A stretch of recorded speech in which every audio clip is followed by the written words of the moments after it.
Okay, this is sort of like SOHCAHTOA, but our triangles are not going to be right triangles. What we're doing actually works for any triangle, but you want to definitely know this for triangles that you don't know if they're right triangles, or let me see if I can get this full screen. Okay, so anyway, put this on your memo page. Law, L-A-W, law of sines. Okay. A over sine A equals B over sine B equals C over sine C. And there's also the law of cosines. I think you may have done all of this in geometry. Law of cosines, okay, is A squared equals B squared plus C squared minus 2BC cosine A.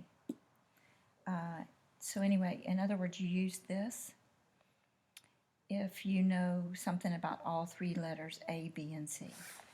It also could be B squared equals A squared plus C squared minus 2AC cosine B, but notice that it's still the same pattern as this is.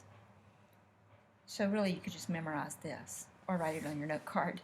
So if you tried it, you'd think C squared equals the other two, B squared plus A squared, or A squared plus B squared, if you want to keep it in alphabetical order.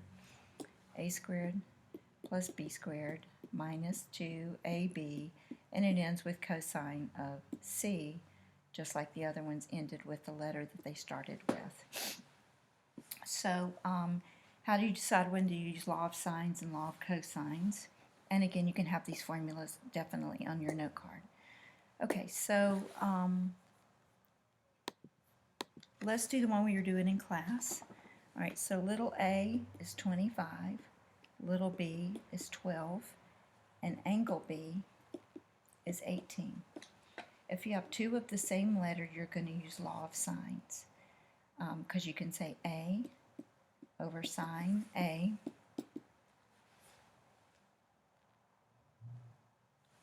equals B over sine B.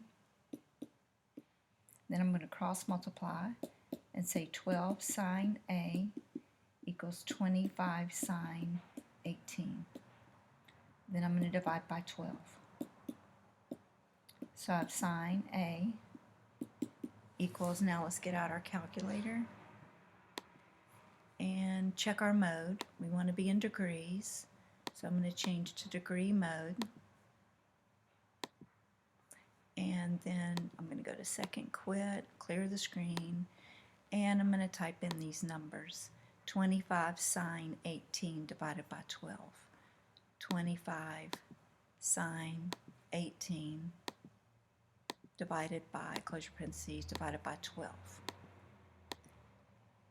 Alright, so I have used, we can use that whole number, but on my paper I'll write 0.643.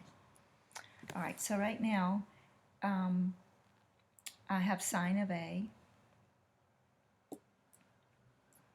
Sine of A equals 0.643. Now here's the problem. When I push inverse sine to find angle A, there's really going to be two possibilities. It's just going to find the first one that it comes to. So let's find that one. So, oops, let's see. Okay. So I'm going to say inverse sine. Oops, I don't need to be there. All right, second quit. So I'm going to say inverse sine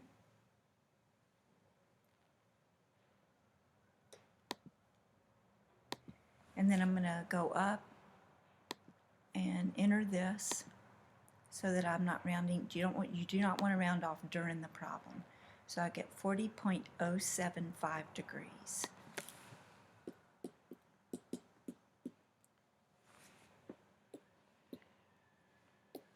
Alright, so that's one option, is this 40.075 degree angle, but my calculator just stopped because I actually had to choose to use inverse sine, even though that's not what the question is asking. So sine could also be positive over here, and so it really could also be an obtuse angle. So how can I figure out what that is? It's the same reference angle, 40-ish. So I'm going to go to my calculator and say, but it also could have been 180 minus, you can copy this answer in, enter. So it could also be 139.925 degrees.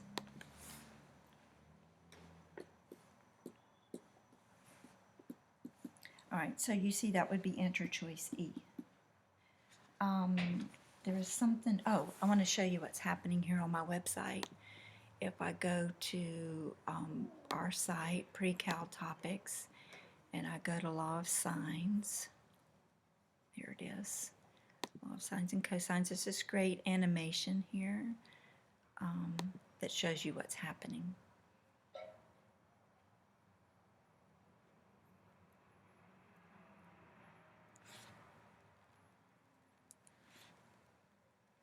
I hope there's a picture of it here. I guess maybe that link is broken. Sorry.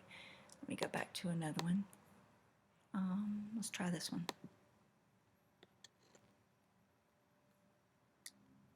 Okay. So watch what happens as oh, by the way, you see there could sometimes be no triangle. Like this doesn't even fit to make a triangle. As A grows, well, this should be interacting. Let's see. I don't know what's happening. Let me hit refresh. I'll get it in a minute.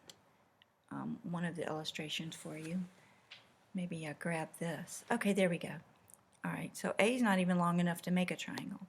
As A gets bigger, there's a point right around 4.5 where all it'll make is one triangle.